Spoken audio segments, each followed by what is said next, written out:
All right, folks, we are here for part 2.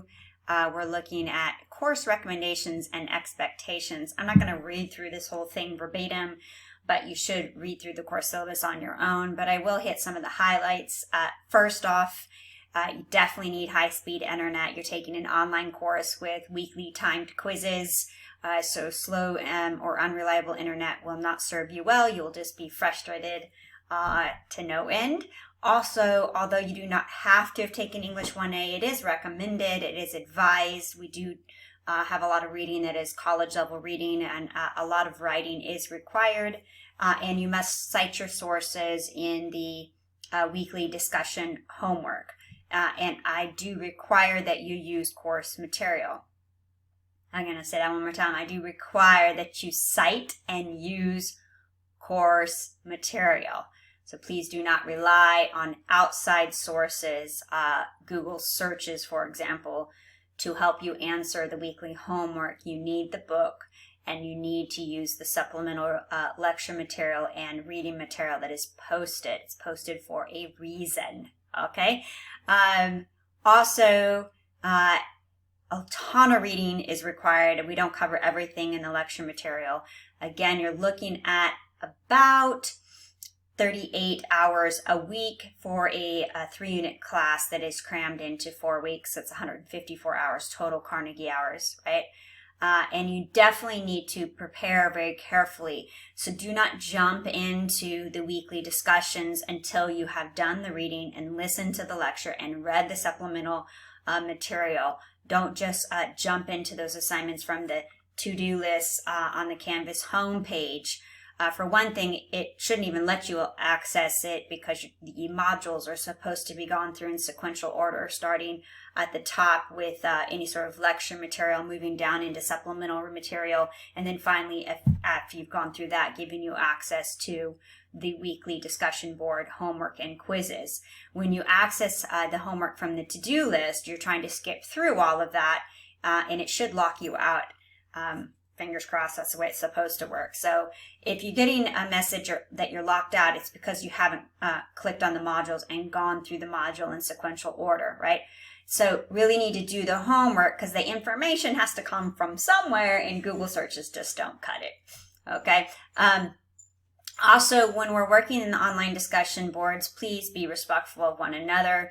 Treat it like an academic level discussion. So that means no attacks on one another in terms of personal attacks on peers or even personal attacks on political ideas. We need to be open-minded, tolerant of diversity in terms of culture and ethnicity, gender, so on and so forth, but also tolerant in terms of diversity of opinions and ideas, right?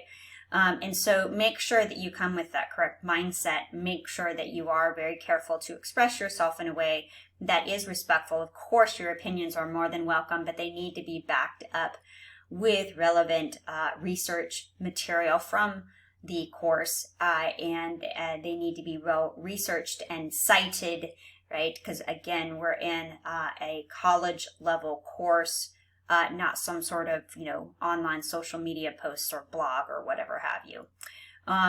Also, of course, just adhere to the idea of, again, being respectful of one another. Zoom etiquette policy doesn't really apply because the lectures are pre-recorded, but I'm required to include this. So if we do have some sort of live Zoom session, like if you want to discuss something with me, please abide by these Zoom etiquette policies. Accommodations, if you have already a testing accommodation such as extended test time, please make sure that paperwork gets to me. Sometimes in the summer, those can fall through the cracks, but you want to double check and make sure that the DSPS office has sent me your accommodation paperwork. And then also, if you have any sort of physical or learning disability that you feel like might get in the way of you being successful, you want to make sure you reach out to either the Merced or LB campus DSS office to inquire as to getting those accommodations.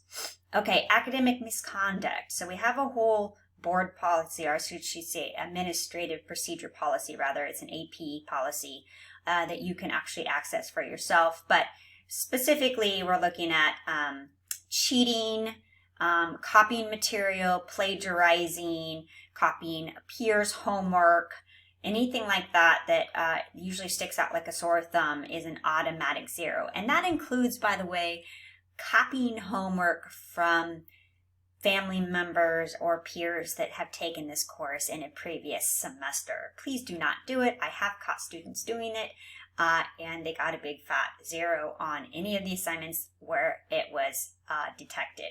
So again, do your own homework. Do not post blank posts in the discussion board in order to get access to everybody else's homework that's been turned in. That also is sticks out like a sore thumb. And gives the appearance, at least, that you are trying to see everybody else's answer before you submit your own. So just do your own work. Don't copy and paste from sources. Cite your sources. Use the course material, and you will be just fine. Okay? Also, keep in mind, too, in terms of plagiarizing and cheating, you do receive a 0 on the assignment or the exam or quiz that it is found. It is not necessarily a 0 for the or an F for the entire course. Depends on how much cheating goes on. Okay? Sexual misconduct, we do have a policy. We do have a procedure for reporting that if you see it or are on the unfortunate end of receiving it in some sort of way. So please make sure that you take note that we do have a link and a process for reporting this, and hopefully we don't have any issues related to that. Drop policy. So for a 4-week course, it's kind of tricky because the census date comes up so quickly.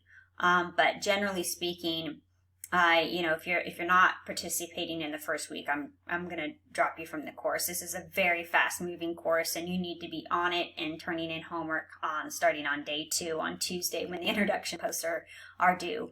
If you fail to log in or you skip too many discussions in week 1, I will drop you. Once we get past that, once we get past census, I can't even drop you, and you will just end up with a grade. And if you stop participating, that grade is most likely going to be an F. So please keep that in mind. If you get into the course and you find it's too much for you and you want to drop, please make sure that you drop in the first couple of days so that you can avoid having to take a grade in the course. And then also, never, ever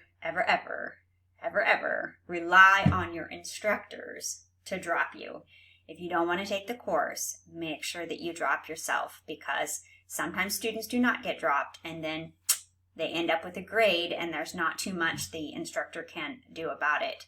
So it is your responsibility as an adult in a college level course to drop a course that you have decided that you no longer want to take.